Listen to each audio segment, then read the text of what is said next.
combats ou des honneurs.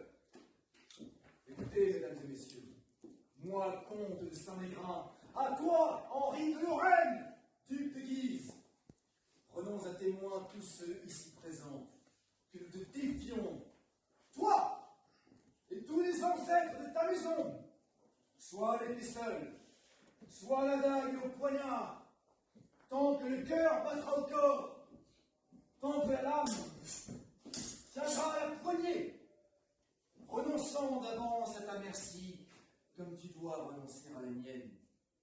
Sur ce, que Dieu et Saint Paul me soient ton aide, à toi seul ou à plusieurs.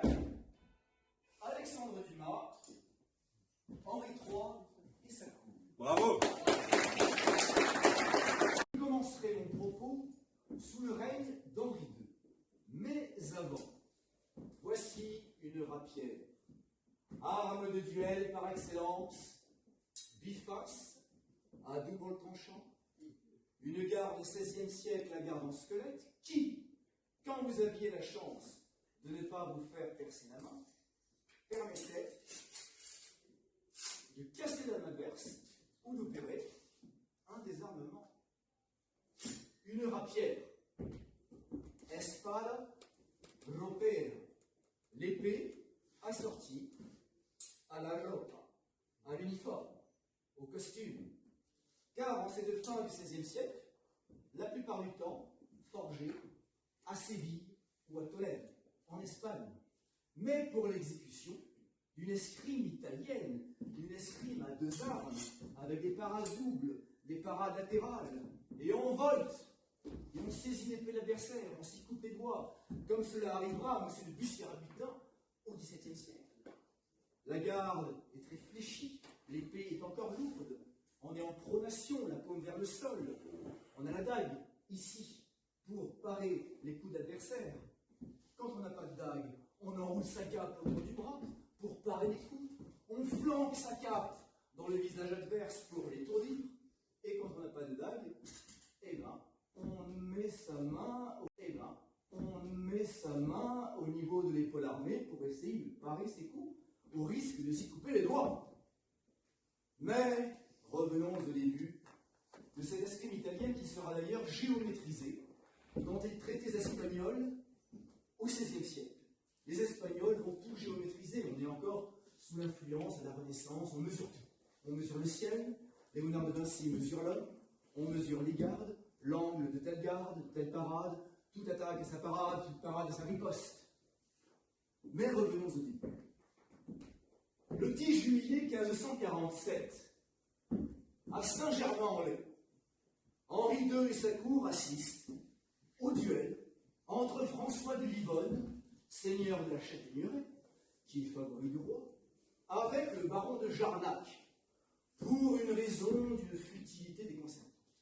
La Châtaigneraie avait confié au baron de Jarnac qu'il devait à la générosité de sa belle-mère de vivre dans l'opulence. La Châtaigneraie ébruite l'information, qui devient rumeur, qui se transforme et qui fait bien vite Jarnac, l'amant de sa belle-mère. Jarnac, furieux, lance un démenti et un cartel. Et en ce 10 juillet 1547, devant toute la cour et le roi Henri II, à Saint-Germain-en-Laye, le combat s'engage. Combat d'escrime italienne. Je vais percer le plafond. Il y a du vol. Il y a du vol, des mouvements, c'est très théâtralisé, ça le sera encore jusqu'au milieu du XVIIe siècle, tant que l'escrime italienne aura le dessus. Et à un moment donné, qu'est-ce qui arrive? La Châtaigneraie attaque, parade. Le baron de Jarnac part, riposte en entaillant le jarret gauche de son adversaire qui tombe au sol et expire. Alors le coup de Jarnac aura une très mauvaise réputation à cause des jésuites qui, voulant discréditer le duel, lui donneront cette connotation péjorative. Le coup de Jarnac, qu'est-ce que c'est? C'est une riposte. C'est la phrase d'armes. Sujet, verbe, complément, attaque, parade, riposte. La Châtaigneraie a attaqué.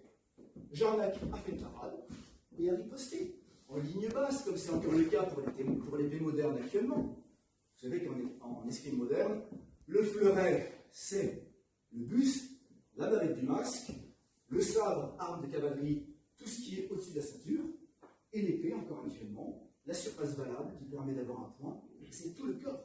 L'épée est encore aujourd'hui, même en escrime moderne, l'arme de Dieu.